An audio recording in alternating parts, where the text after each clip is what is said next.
Bienvenue à tous ceux qui sont prêts à repousser les limites de leur esprit et à transcender les défis du quotidien. Aujourd'hui, nous allons parler de devenir mentalement intouchable grâce au stoïcisme, mais pas celui que vous pensez connaître.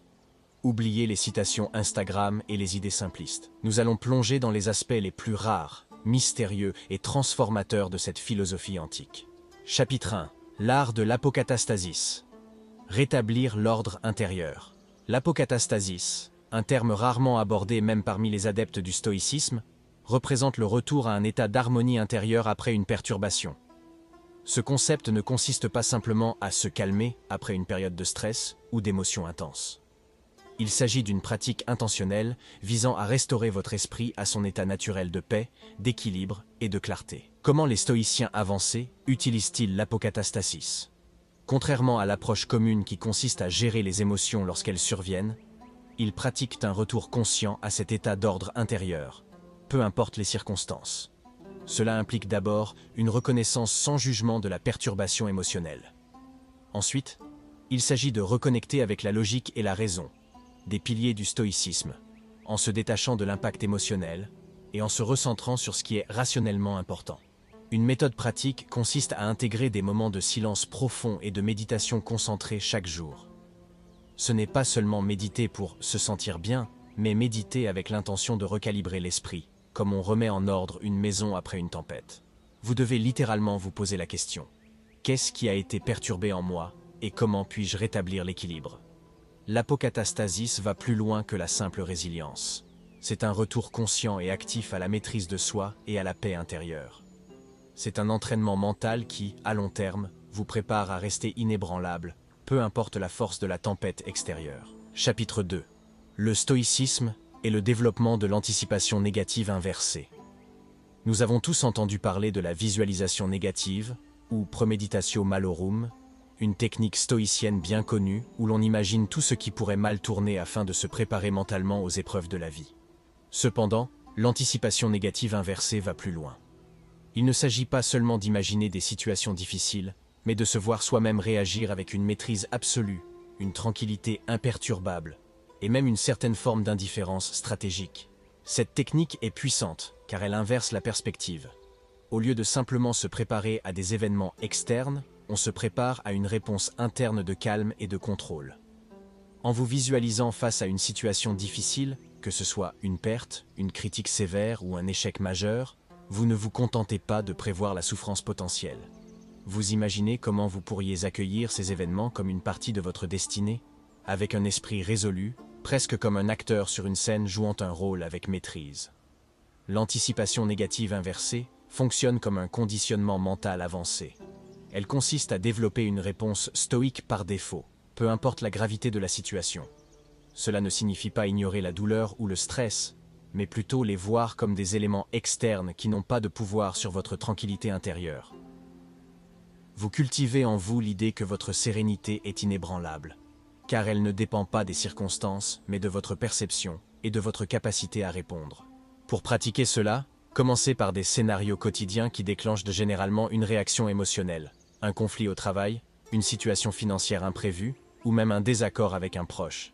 Imaginez ces situations en détail, mais surtout, imaginez comment vous répondez avec une sérénité absolue, en accueillant chaque défi comme un moyen de renforcer votre maîtrise de vous-même. Petit à petit, cette pratique mentale redéfinit la manière dont votre esprit traite l'adversité, transformant chaque événement en une occasion de prouver votre force intérieure. Ainsi, l'anticipation négative inversée devient plus qu'une simple préparation aux difficultés. Elle forge en vous une identité stoïque, prête à embrasser l'imprévisible, avec une calme détermination et une force d'âme qui vous rend mentalement intouchable. Chapitre 3. La philosophie cosmopolite du stoïcisme.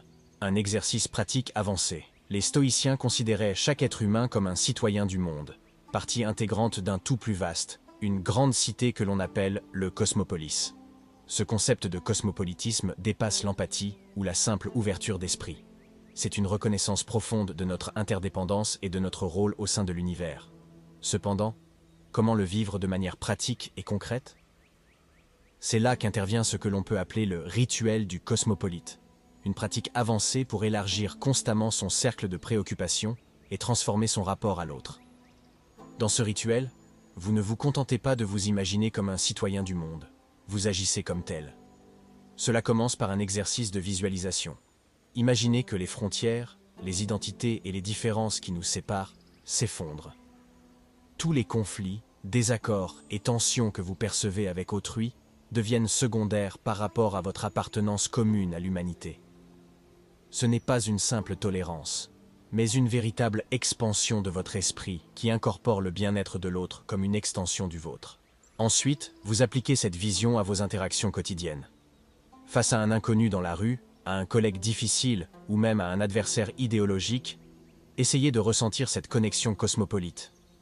Imaginez que chaque personne que vous croisez est, en essence, un membre de votre famille spirituelle. Ce n'est pas simplement de la sympathie. C'est un effort conscient pour voir l'unité sous-jacente de toutes les choses. En pratiquant cette forme avancée de cosmopolitisme, votre ego commence à se dissoudre. Vous devenez moins centré sur vos désirs personnels et plus sur le bien-être commun. Pour pousser cette pratique encore plus loin, adoptez l'idée que même ceux que vous percevez comme ennemis ou opposants font partie de cette même cité universelle. Adopter cette perspective nécessite une grande force intérieure, car il s'agit d'aimer et de comprendre même ceux qui sont en désaccord avec vous, voire ceux qui vous nuisent. Cela ne signifie pas accepter des comportements injustes, mais plutôt comprendre que la véritable paix mentale vient de la transcendance des oppositions, de l'intégration de la diversité dans votre propre vision du monde. À travers le rituel du cosmopolite, le stoïcien avancé apprend à transformer la manière dont il perçoit les autres et à élargir son cercle de préoccupations jusqu'à ce qu'il englobe toute l'humanité. Cette pratique régulière n'est pas seulement un exercice philosophique, c'est un entraînement à l'amour universel, un moyen puissant de détruire les barrières de l'ego et d'atteindre une sagesse profonde et une paix intérieure durable. Chapitre 4. Embrasser l'amor fati. Avancer. Plus qu'une acceptation, une réaction proactive à l'inévitable. L'amor fati, littéralement l'amour du destin, est souvent résumé à l'idée d'accepter tout ce qui arrive comme une partie inévitable de la vie. Mais pour un stoïcien avancé, l'amor fati n'est pas seulement une acceptation passive, c'est une stratégie mentale active qui transforme l'inévitable en carburant pour la croissance spirituelle. Au lieu de simplement tolérer les difficultés, vous apprenez à les désirer comme des opportunités uniques de vous améliorer. Comment passer de l'acceptation à l'amour proactif de votre destin, peu importe à quel point il est difficile? Le secret réside dans la volonté exaltée. Une pratique qui consiste à accueillir chaque événement, même le plus douloureux, avec un engagement total et une détermination joyeuse. Ce n'est pas une simple résignation à ce qui est hors de votre contrôle, mais une embrassade volontaire de tout ce que la vie vous réserve, en le voyant comme un chemin de perfectionnement personnel. Pour cultiver cette volonté exaltée, commencez par de petites choses dans votre vie quotidienne. Au lieu de réagir avec frustration ou déception face à des inconvénients mineurs, une attente imprévue, une tâche ennuyeuse ou même un commentaire désagréable, pratiquez l'idée d'accueillir ces moments avec enthousiasme. Répondez mentalement avec « Je choisis de vouloir que cela arrive ». Ce n'est pas seulement un exercice de patience, mais une réorientation complète de votre attitude vers les défis de la vie, en les percevant non comme des obstacles, mais comme des outils forgés par l'univers pour affiner votre caractère.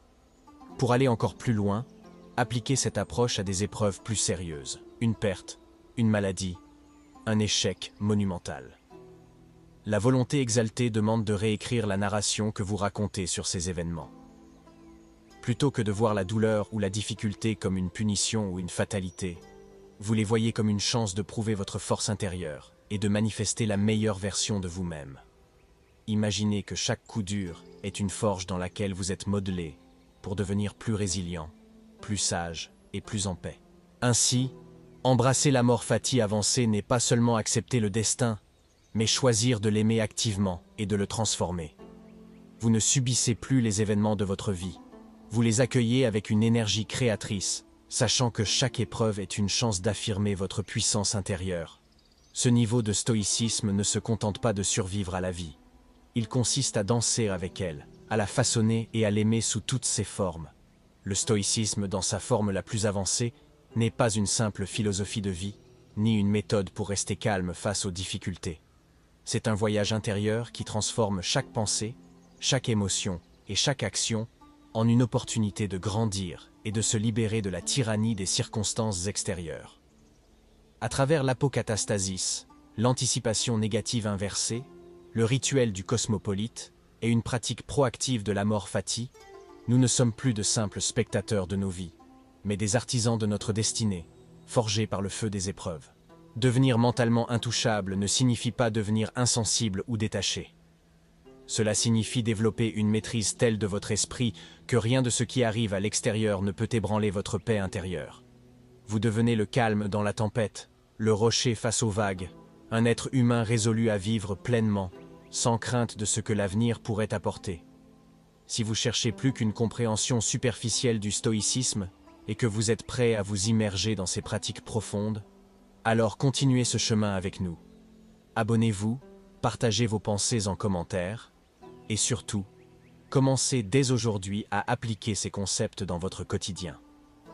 Le voyage vers une vie stoïque et mentalement intouchable commence ici et maintenant, par un choix conscient de vivre avec sagesse, force et amour du destin.